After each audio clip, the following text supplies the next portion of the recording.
Good afternoon, Alaska. It's your U.S. Senator Dan Sullivan here on a Facebook Live, and I am honored to be here with the Surgeon General of the United States, Dr. Vivek Murthy. Dr. Murthy, welcome again to Alaska. Thank you so much. Great I'm so to glad have to be you. here. Great to have you. Now, what we wanted to do today on this Facebook Live is we've had Dr. Murthy in town for the last 2 days, and it's been focused primarily on one topic that I think, I know from my perspective, but I think from the vast majority of Alaskans and Americans' perspective, is something it's a concern of all of ours, and it should be. And it's the big challenges that we have with regard to the mental health of our youth.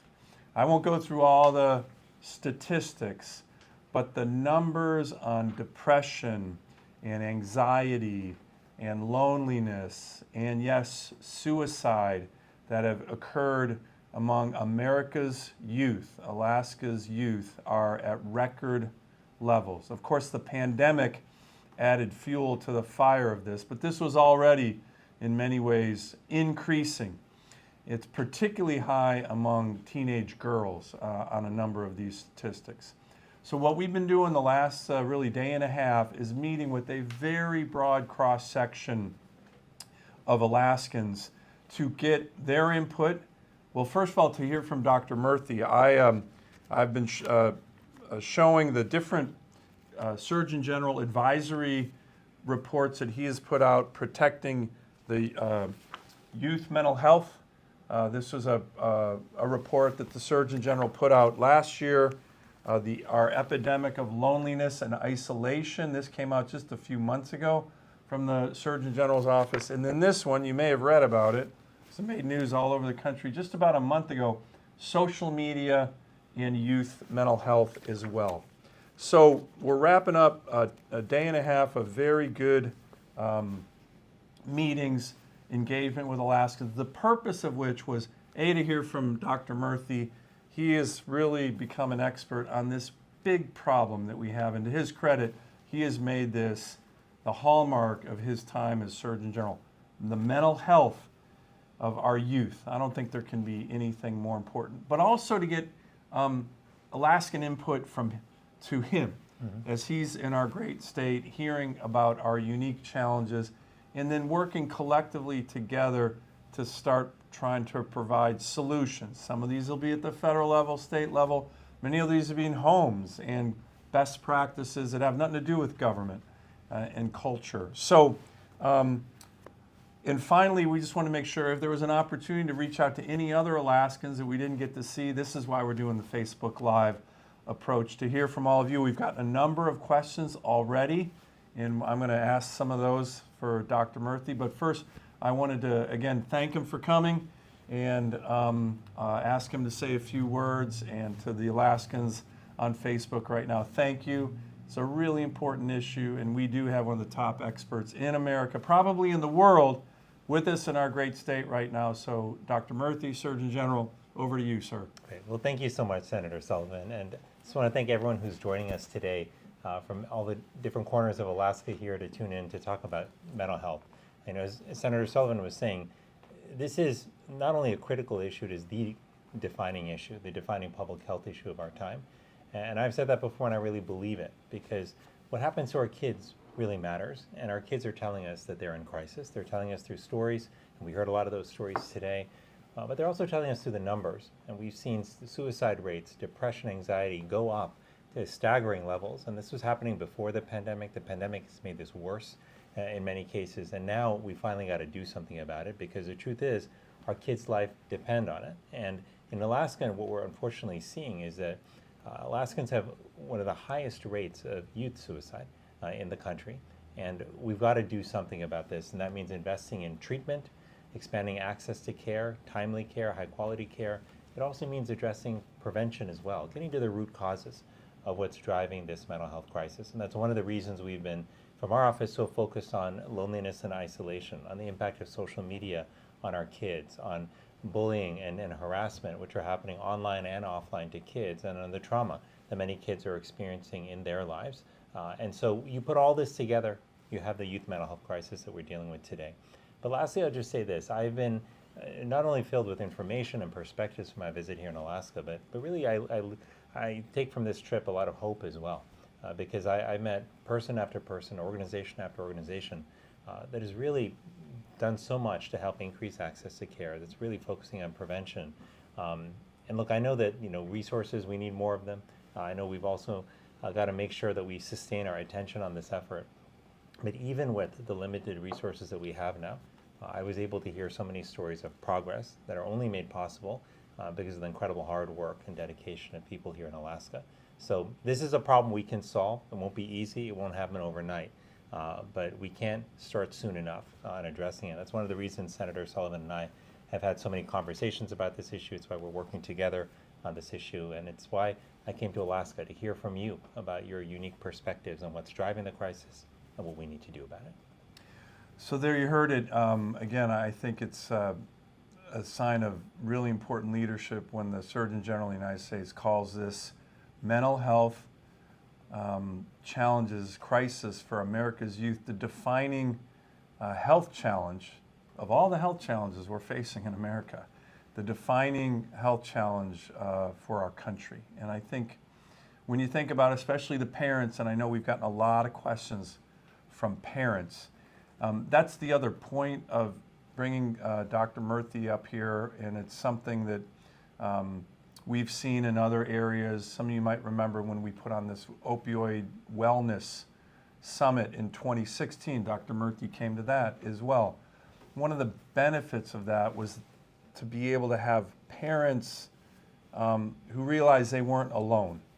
What do I mean by that? That this addiction challenge was everywhere. And I think it's the same with the mental health challenges of our youth. You might think that it's just you and your family that's dealing with this, but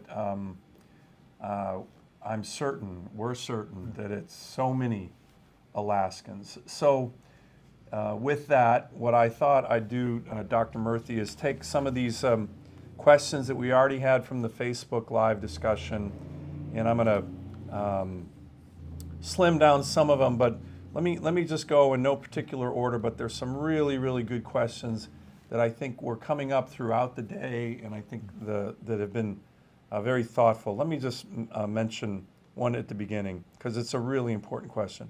I work with at-risk youth as a mental health counselor.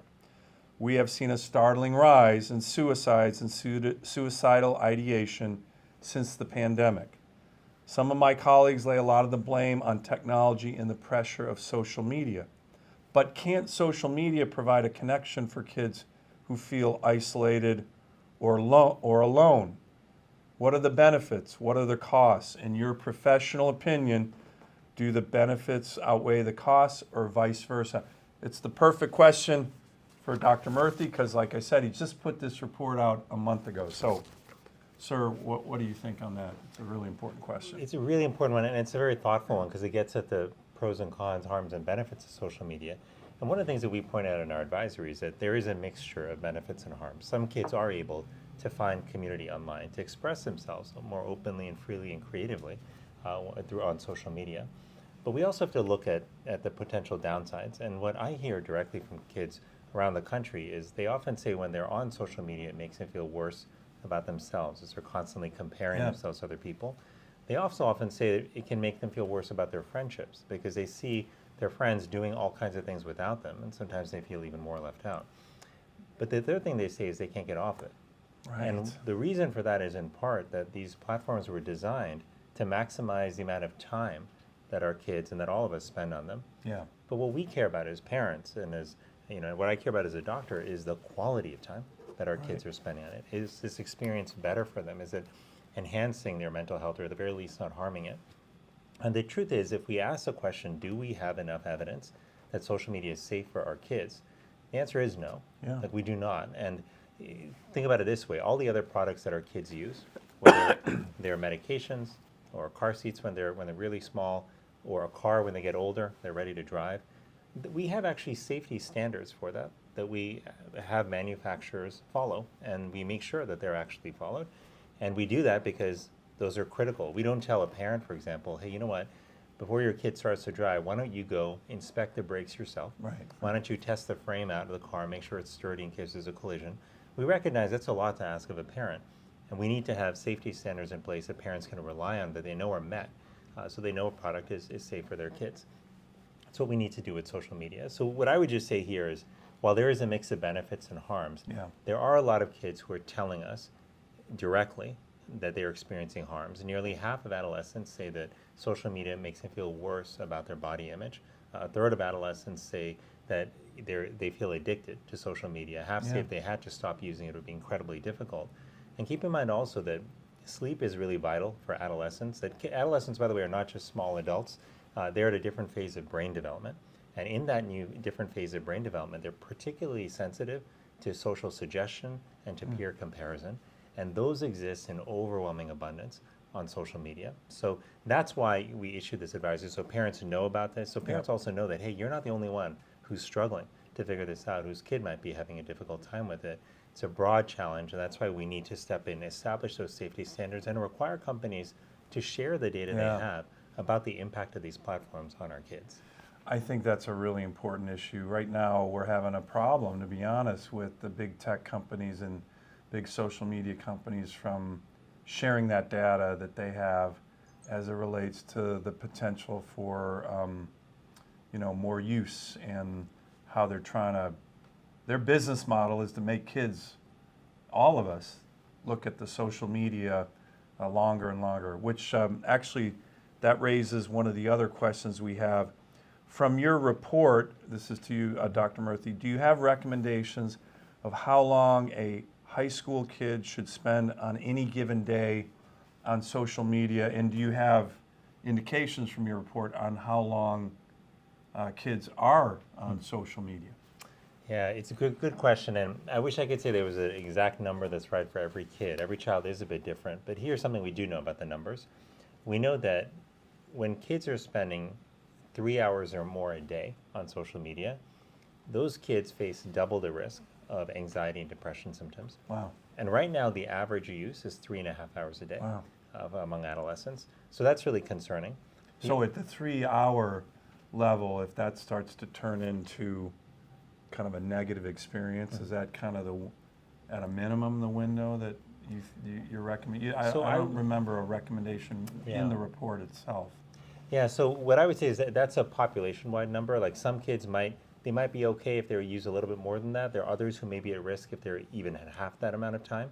What we also have to look at that in that context is to try to understand what else is happening in our kids' lives. Where we get really worried is where social media is impacting how our kids feel about themselves and others, when it's taking away from their sleep, when it's impacting the time they're spending in person with other kids, and when it's also affecting how they function in school and with their families. Yeah. Right. And so if your child is doing great in all those areas, and is and using social media for an hour or two a day, then you might say, okay, well, maybe my child's doing okay here, but I still think in that circumstance it's important to have a conversation with your child about how social media is making them feel. Because this is the last thing I'll say about this. Young people I have found, and you and I just heard this a little while ago earlier today when we were talking to young people. We did a roundtable with a bunch of Alaskan youth, and they were fantastic. They were absolutely great, yeah.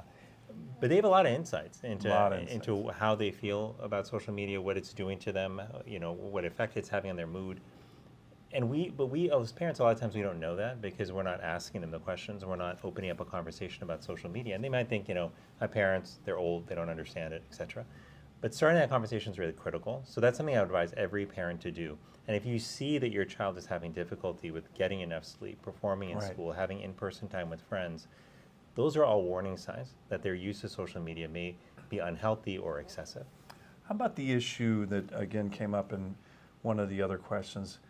You read reports, and I don't know if it was in your report, that the ability to actually focus and concentrate and read a book starts to diminish.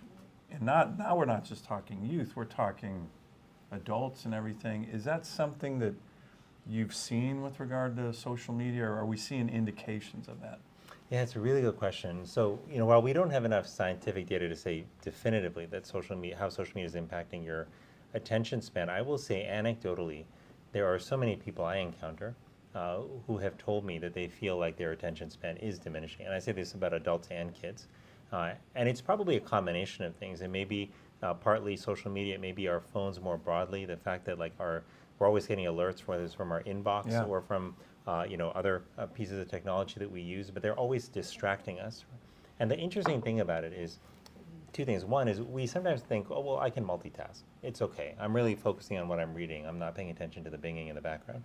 But the reality, what science tells us, is that our brains actually can't multitask. What we actually do when we think we're multitasking is we're rapidly task switching. So that means that if I'm looking at my phone while I'm talking to a friend as well, but I'm checking my inbox at the same time, I think, oh, I'm listening. I'm actually not. I'm missing things. I'm missing not just content of what they're saying, but nuance. And so that's one important thing when it comes to how social media impacts our attention. But the other thing just to keep in mind is that when we're doing deep work, right? Like when we're trying to like really read something, a book or something for work, or when we're trying to come up with a brainstorm around a problem that we might have, or write a strategy, those are all things that take a lot of concentration and focus, right? And when that focus gets broken, it can take on average up to 23 minutes to reestablish deep focus, right? But people actually get interrupted far more frequently than that. Yeah. So that means that instead of functioning at a really deep level, we're functioning kind of at a more superficial level, which actually has real implications for your efficiency, right? So like one thing that we all feel is scarce in our lives is time. Right. And if you want to improve like how much time you have, it turns out that improving your attention is actually one way to do that. And so I'll tell you one thing I did in my own life, which is very hard, but something that my friends suggested for me. I was having a procedure done on my hand, and I was going to take the next 2 days after the procedure as lighter days of work just to recover a little bit because I couldn't type. And a couple of my good friends said to me, Vivek, this is an important moment that you could use to change something in your life. What are you going to change? I thought about it. I was like, well, maybe I will stop checking my social media accounts, my personal social media accounts. So I did. That's what I did. Now, the first 24, 48 hours, yeah, I was a little twitchy. I just almost instinctively reaching into my pocket to like look and see what was going on. And I realized I would do that almost just as a boredom thing, looking for stimulation, looking for something, the next sort of mention or whatever. But then after about day 3 or so, I started to feel more calm, less distracted. I found I started reading books, with a greater attention span than I seemed to have before. Now, that was my own personal experience. It may not be the same for everyone. But just to say that I think we underestimate sometimes the impact that these types of technologies have in our life, on our attention, on the quality of our time with friends and family members. And this is really our opportunity to reclaim some of that time. Good. Let me ask one or two more here. This one really tugged at my heart, and I think it's something that a lot of parents struggle with. Here's the question. My son spends all hours on Instagram, when he wakes up, when he gets home, till he's asleep. He's 14, and I feel like I'm losing him to a world that I don't know much about, but all of his friends are on there. I'm afraid if I take it away from him, then he'll be even more disconnected. What should a parent like me do? I'm so glad that we got this question because, first of all, I really empathize with the parent who submitted this. In the question. This is incredibly difficult for parents. I think millions of parents are asking this question. I think that's exactly right. And what we've done is we've put an impossible burden on the shoulders of parents, which is we've said, take this technology, which is you never grew up with, which is rapidly evolving, fundamentally changes how our kids interact with each other and see themselves, and somehow manage it. And by yourself. And that's just incredibly hard. And I meet parents all across the country who also are struggling with this, but don't talk to other parents about it. So they feel like maybe they're failing as a parent while everyone else is getting it right. But I want to say that every parent is struggling with how to manage social media. This is really tough. I think. That question. Yeah. So here's how I would think about it. If your child is 14 years old, already on social media, and as I mentioned, on it, until he goes to sleep, and it's interfering with other pieces of his life. It's hard to take that away, overnight, right? But there are some steps that you can start to take to create what I think of as tech-free zones in your child's day. And what you really want to protect with your kids in their day are 3 things that are really vital for their development. One is sleep. The second is time for in-person interaction. and the third is physical activity. Kids need these three things to be healthy and to develop well. And so that can look like saying... Social media can take away from all three. It can take away from all three. So creating tech-free zones around those three can help. And this is how you could do it. You could say, okay, the hour before bedtime and throughout the night will be a time where your child can't use their devices.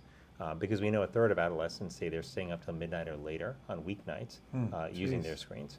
Right? You can say that, okay, the time where you're having meals together, that's a time when there will be no devices. And this is a place where sometimes as parents, we also have to lead by example, which can be hard because these are tough for all of us, but really important.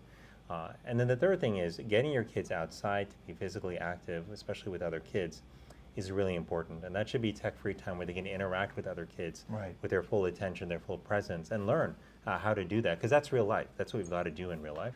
So these are some steps you can take. But lastly, I'll just say this to parents.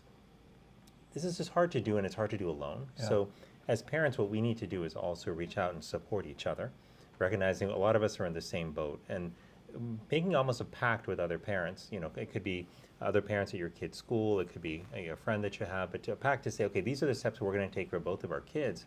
That can not only be good for you, but it can actually be good for your kids, so they don't feel like they're the only children who are being limited, perhaps, in their use of social media. Great. I think we have time for one more question, and it's kind of a simple one.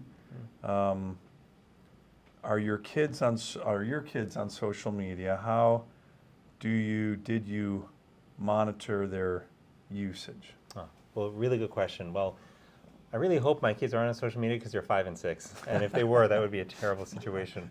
But in all seriousness, I'll say that my 5-year-old who just finished preschool, I was telling you earlier today that really remarkable story. She came home a couple months ago, and she asked my wife and I if she could post a picture on social media.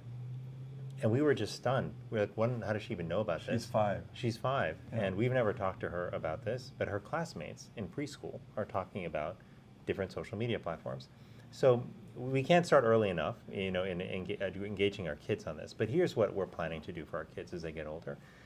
We're planning to delay their use of social media until after middle school, because in early adolescence, which is like middle school age, that's when kids are particularly at a sensitive time in their development. Their brain's development, where again that susceptibility to peer comparison and peer suggestion is really strong. What we're also planning to do in high school then is to reevaluate based on 3 things. One, are there actually strong safety standards in place that are being enforced? 2, what does the research at that time say about the safety of social media for high school kids? And 3, what is the maturity and development of our children, right? Because every kid's different. And just like some kids are ready to drive earlier than other kids, or to go to college earlier than other kids. In a similar way, like one of our kids may be ready earlier than the other one. But those are the things we're going to wait for. But I'll say just with all humility that I know that's not going to be easy. I'm assuming that our kids may push back, you know, hard on that, and they might say, hey, everyone else's parents are letting them do this, so how come we can't? And that's why we're going to be looking for other parents that we can work with, that we can partner with, because there is strength in numbers, and as parents, we got to support each other. Great. Well, listen, thank you everybody who has participated today. I know this was kind of short, apologize for that. But I will tell you, I certainly and my team are going to continue to focus on this issue of the mental health of our youth. As a matter of fact, there are few things that I can think of that are more important than making sure we have strong, resilient, content, happy young Alaskans and Americans. And right now, the trend is going in a very negative direction. So that's part of the reason we did this. We will be working on this issue for a long time here. And again, I want to thank Dr. Vivek Murthy, the Surgeon General of the United States, for coming to Alaska again. And Dr. Murthy, do you care to close out with any final comments for this Facebook Live session? Well, just thank you to you again and to your whole staff for helping make this visit to Alaska possible. Just as I did back in 2016, I learned so much from this trip to Alaska. I love the people I met. They were committed, they were courageous, and just a sense of cooperation and camaraderie among folks here was really exemplary and as a model, and something that inspired me back in 16 and did today as well. So I just want to thank just Alaskans for the warm welcome. But I also just finally want to say, when it comes to the youth mental crisis, it is big, it is challenging, it's daunting. but it is a challenge we can overcome together. Here, just even today in Alaska, I heard about people who are making real progress in extending care to folks who have gone months and years without having it. I've talked to people today who have been able to move further upstream, bringing care to where people are in their homes and their communities. And I've talked to folks who are really working on the prevention side as well, who recognize that we can't just focus on treatment, but we've got to get at the root causes of this crisis. We've got to do more to support them, and that's part of what I'm taking back with me as I go to Washington, D.C. But to anyone out there who's watching who might be struggling with your own mental health, who's a parent who's got kids who are struggling with their mental health, I want you to know that number one, you are not broken if you are struggling with your mental health. It's part of the human experience, and we've got to be able to talk about it without shame. But two, there is help increasingly that's available. I want everyone to know that 988, that's a number that you can call, those 3 digits, 988. You can call or text if you're experiencing a mental health crisis or somebody you know is. And we're investing more and more in increasing access to treatment, training providers, helping set up centers like certified community behavioral health centers that can actually provide people the care they need. So a lot more to do, but just remember that this is an issue that we can and need to tackle together. And even if you don't have a medical license or you're not trained in healthcare, you talking about mental health to your kids, to your family, to your friends, being honest about what your struggles are and checking in on people in your life who might be struggling, that's some of the most powerful work we can do to destigmatize mental illness and to make sure people have the support that they need in their lives. So thanks everyone for tuning in for this session about youth mental health. We're going to continue to focus on it for as long as it takes. Great. Thank you again, Dr. Murthy. Thanks, everybody.